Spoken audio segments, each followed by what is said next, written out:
Hello students, welcome back to Shubham lecturer channel. तो student, इस video में हम क्लास 12 फिजिक्स सेकंड के चैप्टर 2 जिसका नाम है तरंग प्रकाशिकी, इस चैप्टर के सभी इंपॉर्टेंट क्वेश्चंस को आंसर के साथ पढ़ेंगे।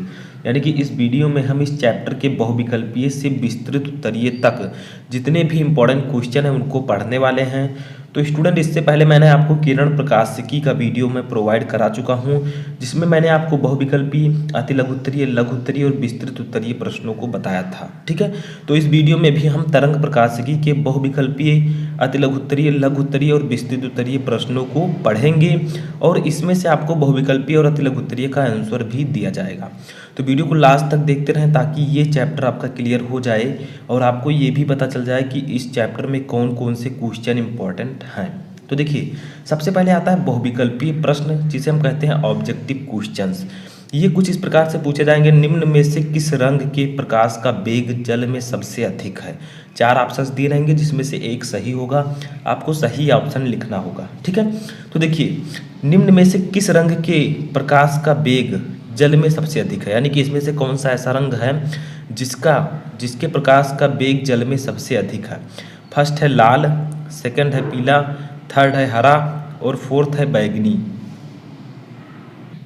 तो इसका सही आंसर होगा स्टूडेंट लाल। ठीक है, जो लाल रंग का प्रकाश होता है, जो लाल रंग होता है उसके प्रकाश का वेग जल में सबसे अधिक होता है। ठीक है, तो यहाँ पर जो राइट आंसर होगा वो हो जाएगा लाल रंग। सेकेंड देखिए हमारा बहुविकल्पीय, जल की सतह पर तेल की परत बिछी हुई है, सूर्य के प्रकाश में इस सतह पर सुंदर रंग दिखाई देने का कारण है।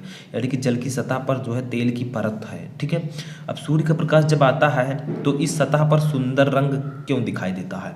तो देखिए, कोई कारण है, भौतिक फिजिकल जो रीजन है वो क्या है। फर्स्ट है प्रकाश का वर्ण विक्षेपण, सेकंड है प्रकाश का व्यतिकरण, थर्ड है प्रकाश का विवर्तन और फोर्थ है प्रकाश का ध्रुवण। तो ये जो इसका सही आंसर होगा प्रकाश का व्यतिकरण। यानी कि प्रकाश के व्यतिकरण के कारण जब जल की सतह पर तेल की परत बिछी होती है तो वो चमकदार या सुंदर दिखाई देती है। ठीक है, तो इसका राइट आंसर होगा प्रकाश का व्यतिकरण। थर्ड देखिए, जब एक वर्णी प्रकाश निर्वात से किसी पारदर्शी माध्यम में प्रवेश करता है तो प्रकाश का कौन सा अभिलक्षण अपरिवर्तित रहता है। यानी कि जब एक वर्णी प्रकाश जो है वो निर्वात से किसी पारदर्शी माध्यम में प्रवेश करेगा तो इसमें से कौन सी चीज़ नहीं बदलती है, कौन सा गुण है। फर्स्ट है तीव्रता, सेकंड है चाल, थर्ड है आवृत्ति और फोर्थ है तरंगदैर्घ्य। तो इसका सही आंसर होगा आवृत्ति। ठीक है, जब एक वर्णी प्रकाश निर्वात से किसी पारदर्शी माध्यम में प्रवेश करता है तो प्रकाश की जो आवृत्ति होती है वो अपरिवर्तित रहती है, यानी कि उसकी आवृत्ति में कोई परिवर्तन नहीं होता है। ठीक है, अब हम आते हैं अपने सेकंड यानी कि अति लघु उत्तरीय प्रश्न पर। हमने बहुविकल्पीय के 3 प्रश्न देखे हैं आंसर के साथ, याद रखिएगा, बहुत ही इंपॉर्टेंट है। इसके अलावा भी आप लोग प्रश्नों को तैयार कर लीजिएगा। 3 जो सबसे ज़्यादा इंपॉर्टेंट है उसको मैंने बता दिया है। ठीक है, और भी जो बहुविकल्पीय प्रश्न है उनको भी मैं अलग अलग वीडियोज़ में प्रोवाइड करा चुका हूँ। तो देखिए, अब आपका आता है अति लघु उत्तरीय प्रश्न। ठीक है, तो इसका जो फर्स्ट क्वेश्चन है वो है कि ऐसी 2 भौतिक घटनाओं का उल्लेख कीजिए जो प्रकाश की तरंग प्रकृति की पुष्टि करती है।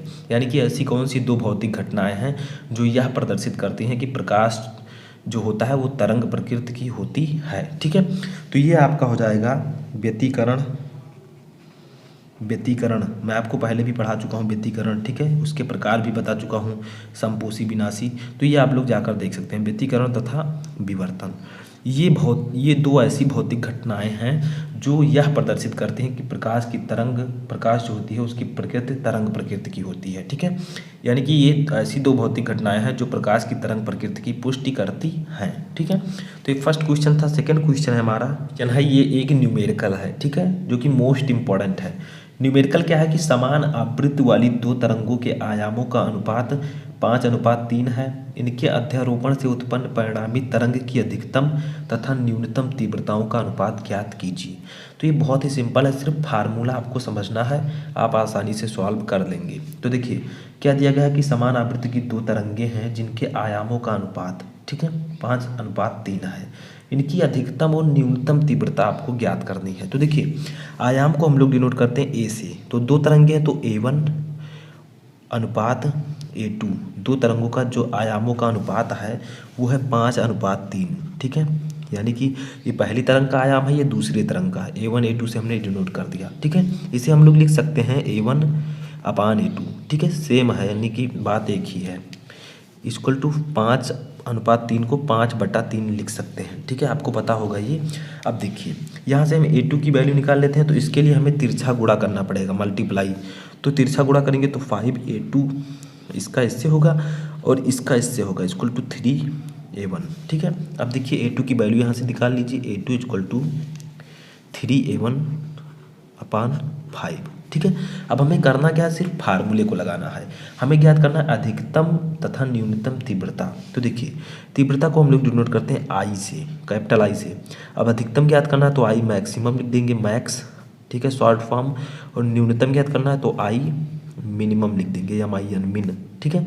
इक्वल टू एक फार्मूला होता है, याद रखना है, उसी फार्मूले पर ये लगेगा, A1 + A2 अपान A1 - A2, यानी कि पहले आयाम और दूसरे आयाम को जोड़ देना है, फिर दोनों को आपस में घटा देना, ये माइनस है, ठीक है, A2 का होल स्क्वायर, ये फार्मूला होता है।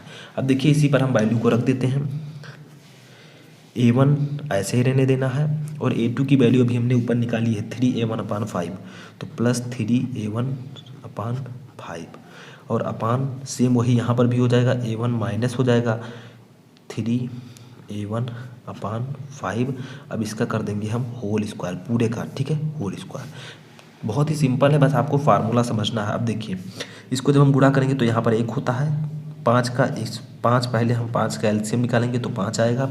अब 1 का 5 में गुणा तो 1 का 5 में 5 हो जाएगा, 5A1 ऊपर हो जाएगा, ये तो आपको पता होगा, प्लस 3A1, ठीक है, अपान सेम वही नीचे भी हो जाएगा और माइनस में होगा 5A1 माइनस 3A1 अपान 5, ठीक है, का होल स्क्वायर।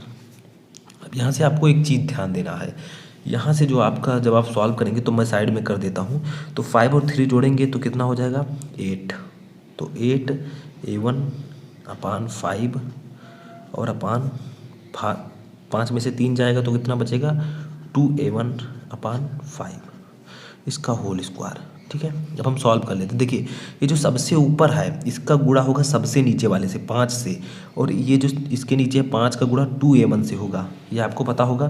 तो देखिए यहाँ पर इधर हम ये लिखते चलते हैं आई मैक्स अपान आई मिन, हम इसे निकाल रहे हैं, ठीक है।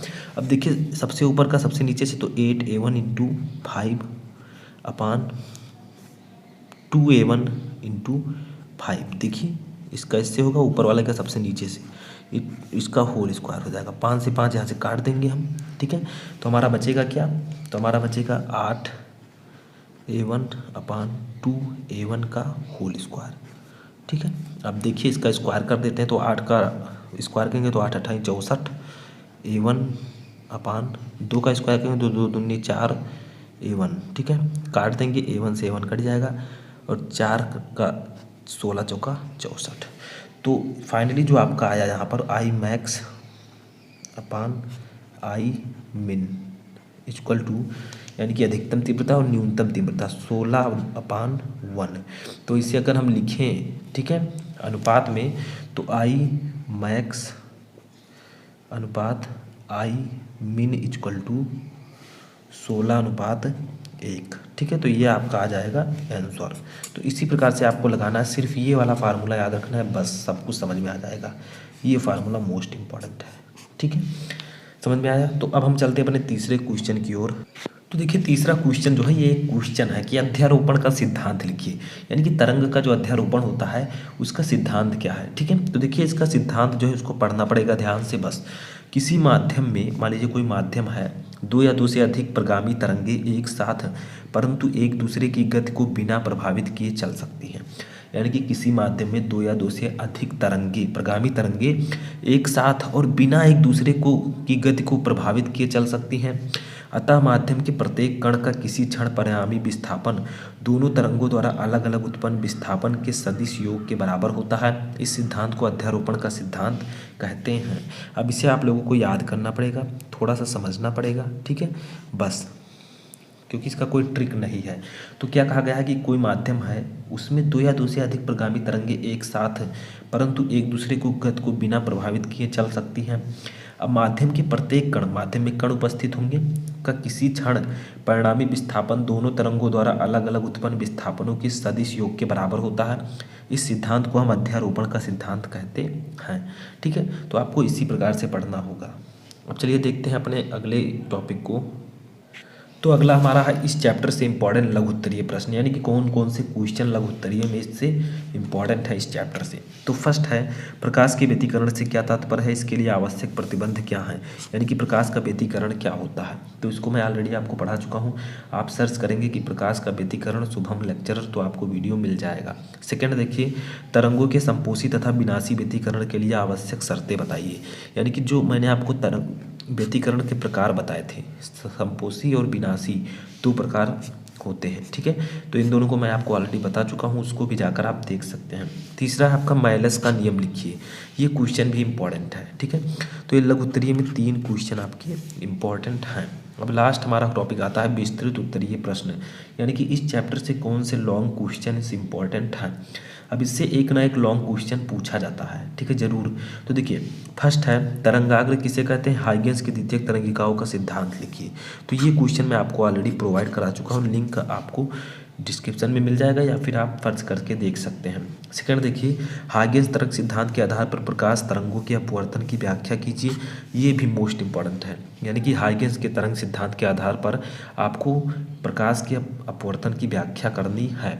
तीसरा देखिए प्रकाश के व्यतिकरण के लिए यंग के प्रयोग का विवरण दीजिए, फ्रिंजों की चौड़ाई के लिए सूत्र प्राप्त कीजिए, यानी कि प्रकाश के व्यतिकरण के लिए जो यंग का प्रयोग था उसको आपको बताना है और फ्रिंजों की चौड़ाई के लिए सूत्र आपको लिखना है। तो ये थे 3 क्वेश्चन विस्तृत उत्तरीय में जो कि पूछे जा सकते हैं। तो इस वीडियो में मैंने आपको 3 क्वेश्चन सभी के बताए, यानी कि बहुविकल्पीय लघु उत्तरीय और विस्तृत उत्तरीय। तो सबसे पहले इन क्वेश्चंस को तैयार कर लीजिए। इसके अलावा भी आप लोग क्वेश्चंस को तैयार कर लीजिएगा, क्योंकि 100% मैं नहीं कह सकता कि यही आएंगे, बट ये आ सकते हैं, ऐसी आशा है। ठीक है, तो ऐसे मैंने सभी चैप्टर्स के आपको प्रोवाइड करा रहा हूँ। इसके पहले वाले चैप्टर को मैं ऑलरेडी आपको बता चुका हूँ, तो उसको भी जाकर आप लोग देख सकते हैं। तो इस वीडियो में फिलहाल इतना ही। वीडियो अगर हेल्पफुल लगा हो तो वीडियो को लाइक करके चैनल को सब्सक्राइब कर लें, और कोई भी क्वेरी है तो आप मुझे कमेंट बॉक्स में बता सकते हैं।